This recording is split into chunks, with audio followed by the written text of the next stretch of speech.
title, Ms. Jasmine Crockett, as always, is amazing. We shall see where America is going to take us with Trump becoming president and him coming in office in January. There's a lot going on, but we shall see what's going to happen, y'all. We shall see what's going to happen. All right, want to say hi? Jesus Christ. Hi. All right, let's get right into it. Let's go. A couple of things that I want to try to run through as quickly as possible.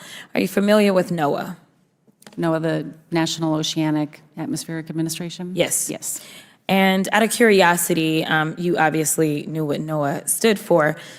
When we are trying to prepare for these disasters as they are impending, do you rely on information that you receive from them in getting prepared for a potential disaster? NOAA is a critical partner of FEMA's, whether it's through their National Hurricane Center to give us forecasts for where hurricanes and the strength of hurricanes are going to hit, or the National Water Center that helps us understand what the flooding impacts are going to be, or the Severe Weather Center that talks about tornado forecasts.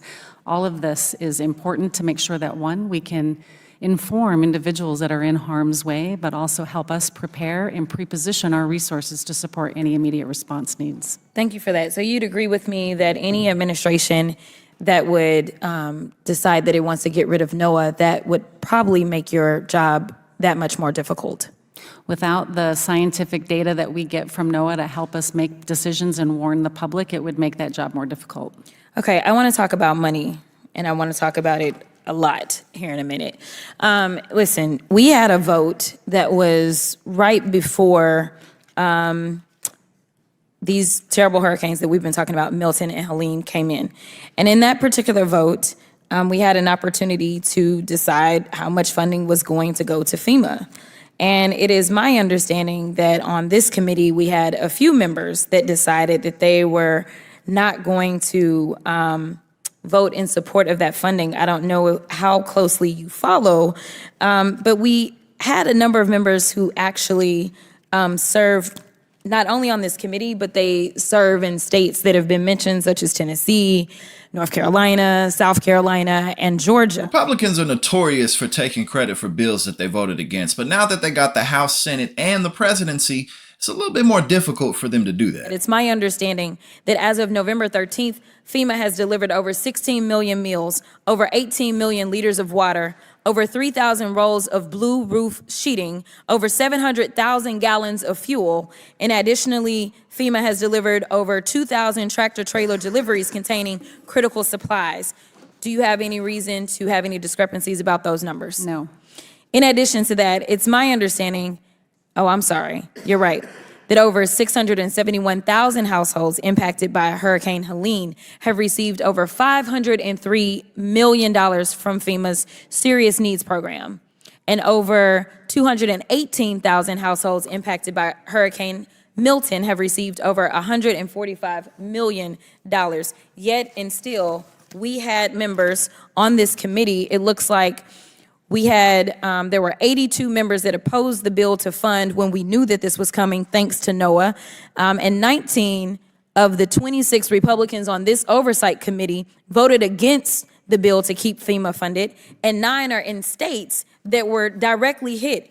I don't understand why we come in and pretend that we have all these issues with your agency, and I thank you for your service, when you don't want to fund it. You can't complain about these issues, and when we're talking about, you know, the people that got skipped over, maybe or maybe not, ultimately, there was a concern about safety. Now, hopefully we will get the full investigation, but we know that it was Trump that was out there himself. He was putting out disinformation and misinformation to the extent that y'all had to set up an entire website to try to combat it. That was in disservice to all Americans, because when a hurricane hits, it doesn't go into the Democratic areas. It doesn't go to the independents. It doesn't go to the Republicans. It goes to American citizens. It is time for us to decide that we are going to work together and make sure that we can take care of people regardless of the decisions that they decide to make on who they want to put into the White House. And I think. Jeez. I agree with her, bro. I damn sure do agree with her, bro. It's a lot to uncover with all this, man. It could go left, it could go, no matter who won, whether Kamala or Donald Trump, it can go left or it can go right. but let's hope it doesn't go left. You know what I'm saying? Shout out to Jasmine Crockett. She always speaks the truth, in my opinion. She always speaks what's in her head, what's on her mind. She might not be right about everything, but she right about most of the things, in my opinion. So, yeah, let's finish out the video.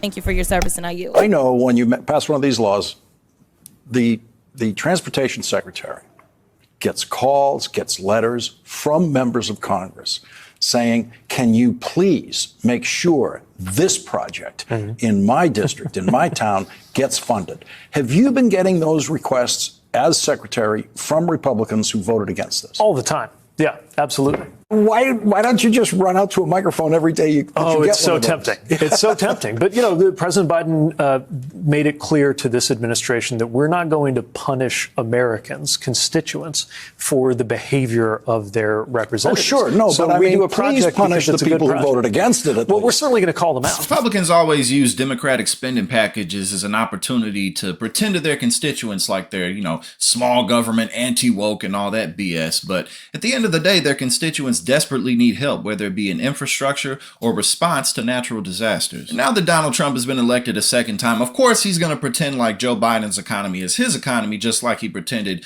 Barack Obama's economy was his economy, until he, implements his tariffs and mass deportation plans and just general deregulation within the government, as he's putting, Linda McMahon as the head of the Department of Education, even though she's a former WWE executive and has no place being there. Oh, and don't forget, she gave Donald Trump $20 million and she bought the position. Matt Gaetz, Dr. Oz to be over Medicare and Medicaid. This absolutely ridiculous cartoon administration that at the end of the day will do nothing but be complete chaos. But that's what you voted for. So now let's see if Republicans will be able to deflect and blame anybody other than themselves for the destruction that lay ahead of us.